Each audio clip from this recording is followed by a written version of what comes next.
I'm back out doing even more testing with the Pistelle X-68. As you might notice, things look a little bit different from the last time I had this out. We're rocking a high pressure air cylinder instead of CO2, and we're going for max power for this video. I'd like to give a big thank you to Sterling Self-Defense for sending out the parts that we're going to be using today, as well as Airgun Tactical for sending me out the Pistelle X-68. The products that Sterling Defense offers are all made in the United States. We're going to be featuring 3 of them on this Pistelle build. First off, we have his 2-piece 14.5-inch barrel, which also accepts the faux suppressor from the MCS barrel. Next up, we have his compensator, which fits directly over top the stock Picatinny rail. Last but definitely not least, we have his HPA air chamber, which allows us to attach the most adorable 10 cubic inch, 1000 PSI regulated air tank from First Strike. I want to keep things a little bit simple today. We'll be doing the accuracy tests at different ranges and then get you the chronograph data, as well as, blowing up a couple things in ballistics gel test. I also have his CO2 air chamber, which we can use for another video, as well as someone requested an 88 gram CO2 to try in this. Now this can still use 12 gram CO2s as long as you plug the back of the HPA air chamber. I'm going to do a rundown from a full 10 cubic inch tank, see how many shots we get. We'll check the velocity and everything through there. Granted, it's regulated at 1000 PSI, so it should be pretty similar velocity between these shots. And then I'll do a 12 gram CO2. We'll do the velocity tests and see how many shots we get with that using the HPA air chamber. Today we're going to be using 131.9 grain XL smashers from Less Lethal Ballistics. Sterling Self-Defense reached out to Less Lethal Ballistics and requested the ammo, so another big thank you for him reaching out to them, and a big thank you to Less Lethal Ballistics for sending out the ammo. Now, to keep things as simple as possible today, we're just going to be using the XL smashers. And also, I can do a follow-up video. Instead of using this whole 14.5 inch barrel, we can separate this and just use the smaller half in case people want a more compact Pistelle. I just need some feedback so I know if people are interested in that. We're at 5 yards. I'm going to do a full mag. We'll do a 3-round group here, move back 5 yards, do another 3-round group, and then I'll show the velocity and all that. Top middle headshot.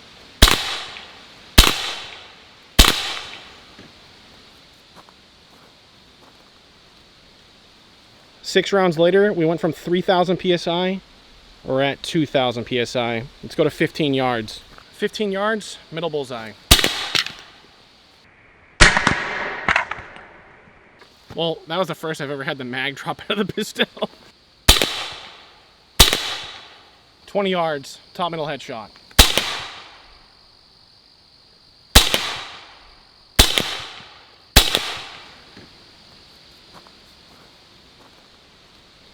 We're at about 1,000 PSI, so I'd say 12 shots and pretty much refill with a 10 CI cylinder. I'm gonna do one more group here on that other target center bullseye. I just wanna try and see if we can get a better group.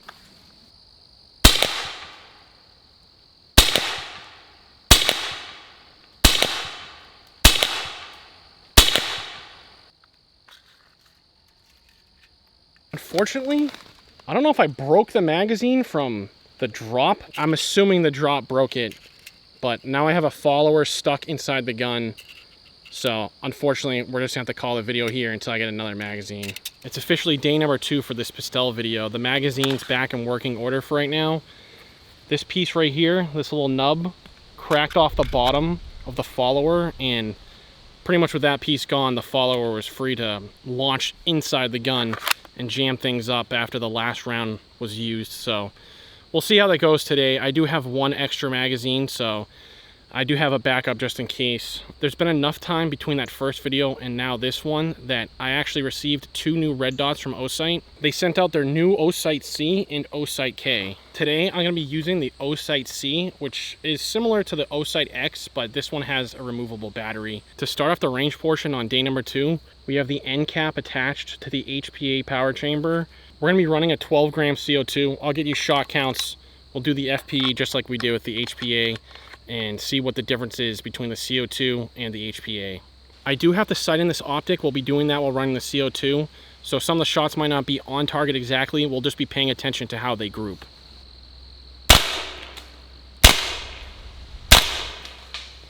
One thing to mention on this Pistelle is now that I have the end cap on here, I'm not running a stock, so my pistol skills might be in question here. I don't want to give the Pistelle a bad name because of my inability to shoot pistols great. So let's move back to 10 yards.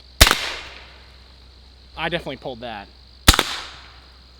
The trigger on this is dead now, which means that we don't have enough air to fire it. So after 5 shots with a standard 12 gram CO2, that's what you can basically expect out of here with the HPA chamber attached. My 10 cubic inch HPA bottle is reattached. I'm gonna take down this Texas Star here at about 15 yards. Once we do that, I wanna do a little more grouping at about maybe 25 yards. The last video kind of ended abruptly while we were doing that, so we're gonna follow up with that again once I take down this Star.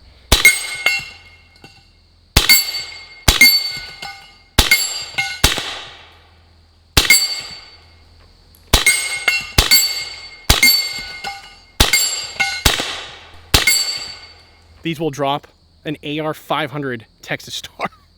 We're at about 25 yards here. I'm gonna wrap up the grouping portion of the video here, and then we're gonna move on to some other things. Let's go for that third target on the right and just see how this goes.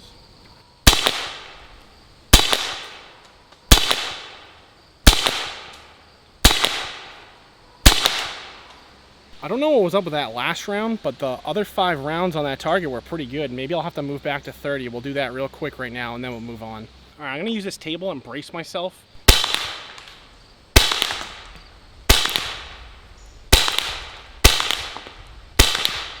So 25 yards is where I'm gonna call this for effective accuracy with this setup and running this ammo. I'm at about 15 yards. We got 2 mags, 2 Texas Stars. The goal of this portion is just to shoot these as fast as possible, as well as do a mag swap. See how fast we can do this, or slow.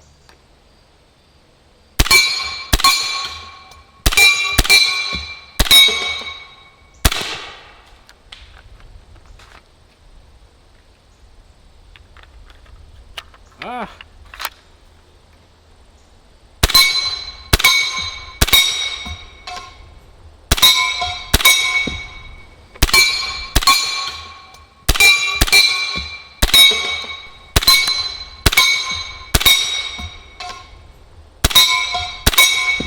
I struggled with the mag orientation, trying to jam it in there as quick as possible.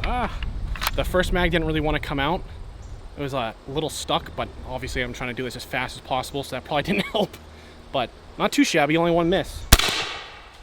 15 yards still, 4 Seltzers, 6 rounds. Hopefully we can take those out without having to swap mags.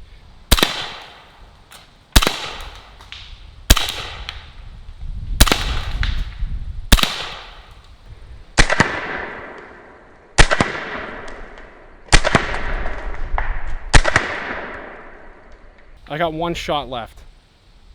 Hopefully I can take off that can that's on the table.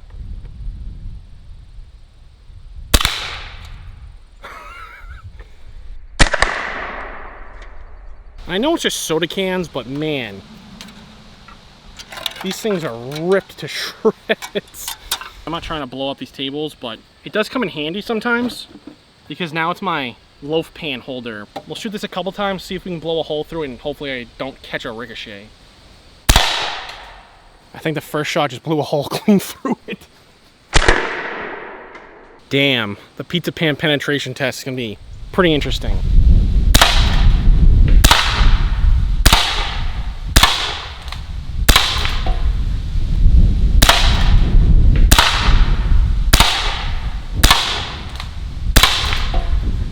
I was only expecting this to dent the pan, but apparently the Pistelle just ripped a giant hole through this loaf pan. Let's move on to the pizza pan penetration test. 1, 2. We dented the third. Now, the second and third pan were touching. I think if they were spaced out a little bit more, it probably would have punched through this pan. Let me show you the round real quick. It honestly feels like it's pretty uniform. There's a couple scratches on it, but other than that, it's in pretty good shape. You could probably reuse this, not that I'm going to. Let's do a gel test, and then we're gonna wrap up. I'm gonna top this off with air real quick. We're at about 1,000 PSI right now. Just wanna show you how quick this transfer tank will fill this bottle up.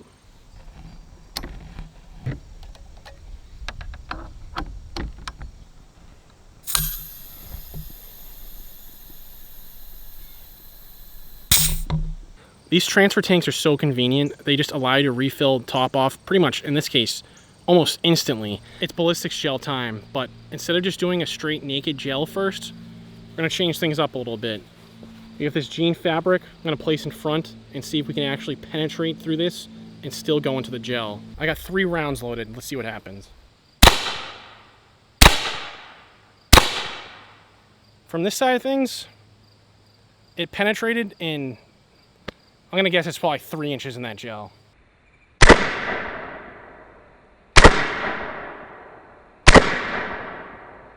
I don't swear often on this channel, but holy shit, that is insane.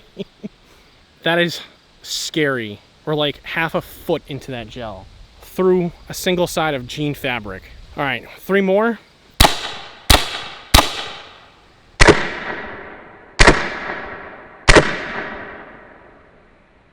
Okay, so I can't really tell any difference between the fabric being in front of it or just bare naked gel. They seem to have gone pretty much the exact same distance.